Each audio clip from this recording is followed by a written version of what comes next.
Incluso Rorschach es un personaje ultraconservador, lo cual manifiesta en cada uno de sus actos y por eso es tan violento. Es un hombre que se inclina directamente al fascismo como una forma precisamente de imponer la ley.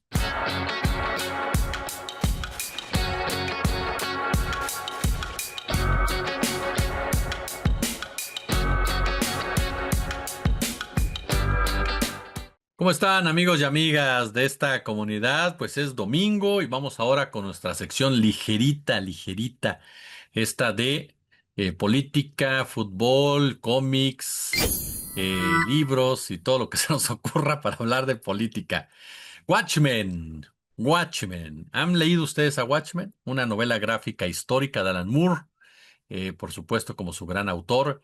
Tiene una versión cinematográfica, ¿no? Live action, como le dicen, es decir, historia con actores, con actrices, que fue dirigida por Zack Snyder, por cierto, que dividió opiniones.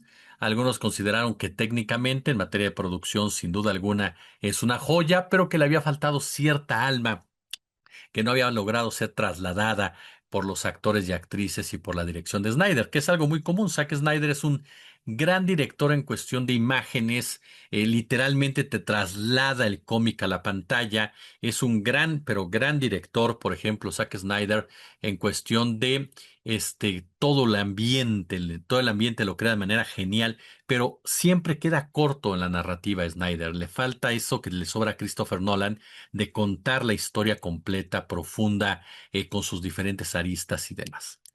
Eso podría parecerles en Watchmen, la película, que contó con diferentes actuaciones. Billy Crudup como el Doctor Manhattan, maravilloso, sin duda alguna, en uno de los mejores papeles. Por supuesto, no podemos dejar de lado a Patrick Wilson en el papel del Búho Nocturno, ¿no?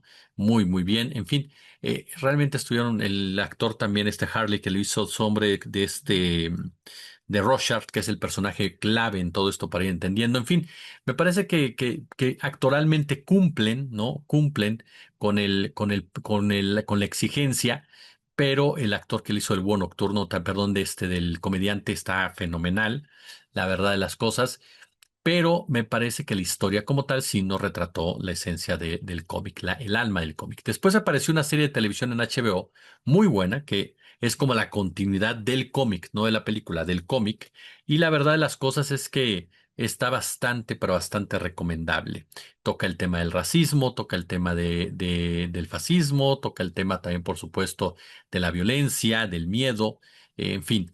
Y yo me voy a centrar en el cómic y por qué es tan necesario leer hoy a Watchmen, por qué es tan necesario checar otra vez ese cómic como tal, o ver la película animada, que por cierto, si no mal recuerdo, está en Paramount, me parece que está ahí, este, la película animada que es fiel réplica del cómic.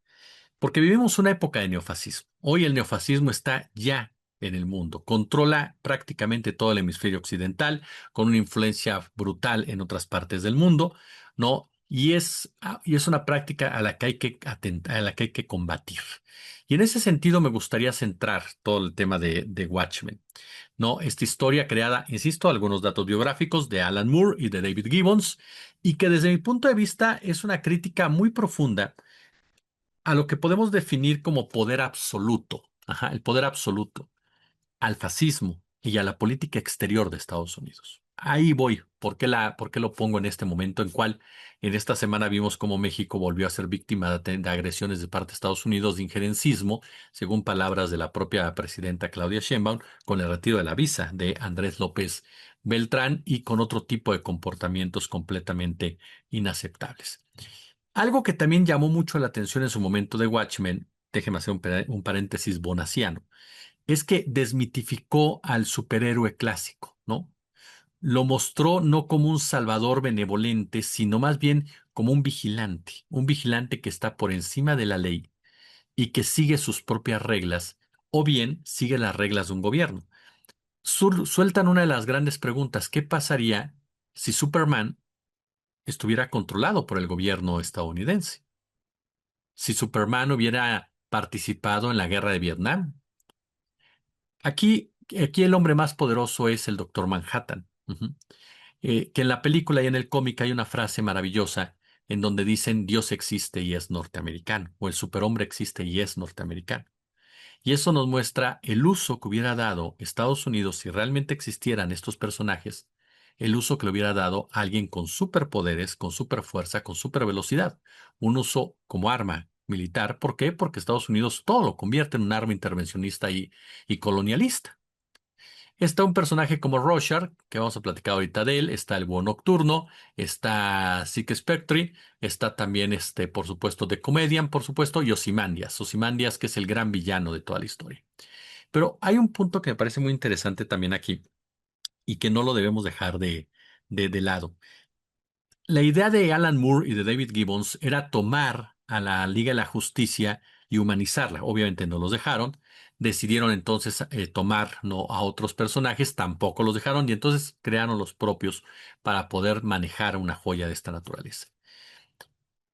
Hay una pinta que dice ¿quién vigila a los vigilantes? Y ese es uno de los temas que hay que poner sobre la mesa. Los vigilantes en la cómic operan sin control democrático, sin rendición de cuentas. Y están bajo el control de la autoridad. Ajá, algunos de ellos. Y esto lo que muestra es esta fantasía autoritaria del poder estadounidense, que hoy lo vemos reflejado en el trumpismo. Soy el fuerte, soy la potencia, soy el poderoso, yo puedo imponerme a quien sea. Lo dijo Stephen Miller, ¿no? Somos la potencia bélica, nos vamos a comportar como tal. Estados Unidos es el gran vigilante del planeta que actúa sin ningún tipo de limitaciones, sin ningún tipo de referencias. El personaje de Rorschach, le decía hace un momento, encarna a un extremismo moral, ujú, a una paranoia reaccionaria. Eh, es un personaje que complejiza todo este tema del bien y del mal, un personaje que justifica matar a aquellos que violentan las leyes y esto te lleva precisamente a ese entorno de que si tú al ser un vigilante que está supuestamente haciendo justicia, tienes derecho de acabar con la vida de alguien más, aunque sea un delincuente.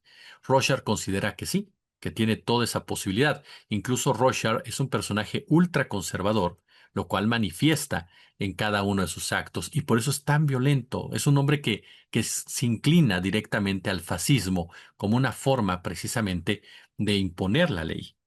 Es alguien que tiene una fascinación por erosionar valores democráticos, que abre de cierta forma la puerta al totalitarismo como manera de solucionar los problemas que tienen las sociedades, sobre todo en materia de violencia y de inequidad. La historia, hay que mencionar, esto es clave, se me pasaba, la historia se centra en la Guerra Fría, con un obviamente falso gobierno de Richard Nixon, quien supuestamente se habría reelegido desde la primera vez y que gracias a la victoria en Vietnam, ¿no? Se mantiene como tal en la presidencia.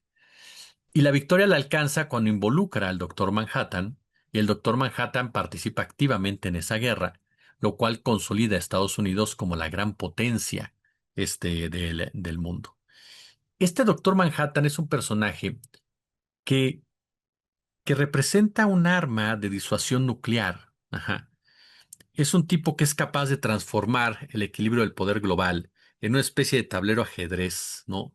De ajedrez, en donde su sola presencia hace a un lado literalmente a los rusos, a los soviéticos, por la capacidad que él tiene de alterar absolutamente todo con un simple chasquido de manos. Hay una frase en la película donde dicen, pudiste haber convertido una botella en aire, en arena. Y esa es parte del poder del Doctor Manhattan, que puede aparecer, desaparecer, es omnipresente, es un tipo que ve el futuro, el pasado, en fin.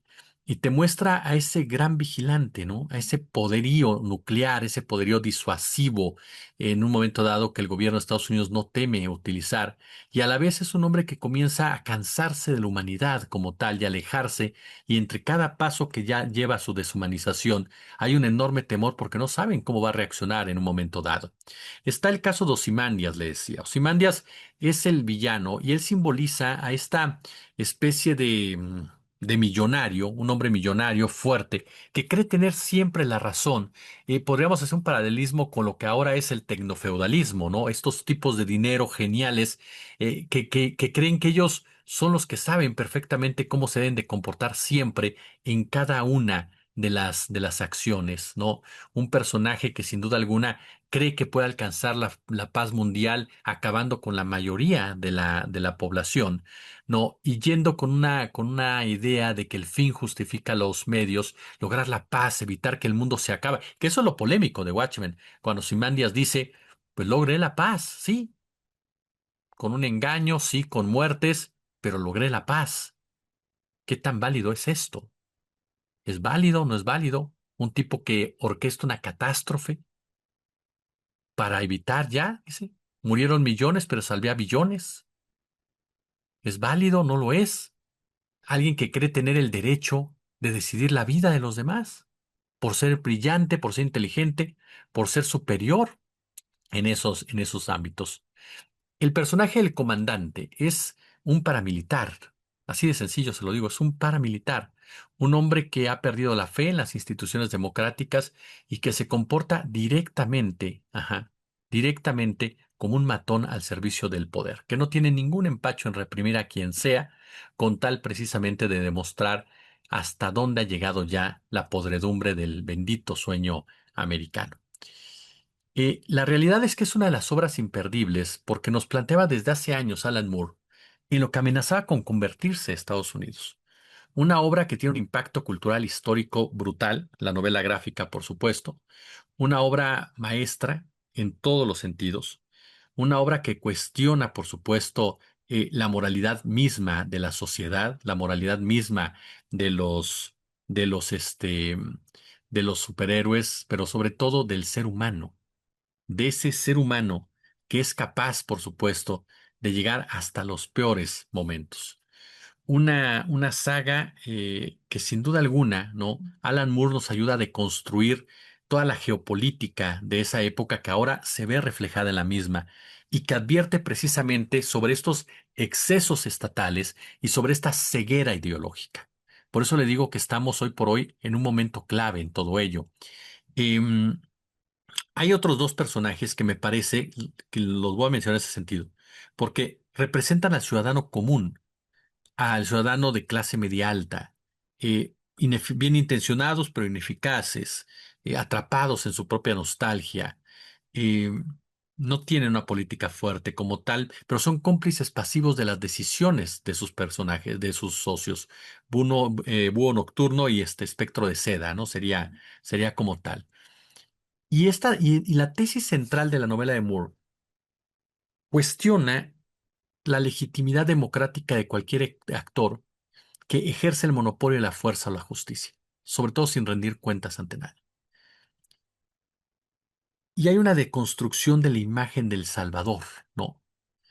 Lo que te salva es el futuro colectivo, no los intentos individualistas como tales, que muchas veces pavimentan el camino hacia este fascismo que hoy por hoy estamos viviendo.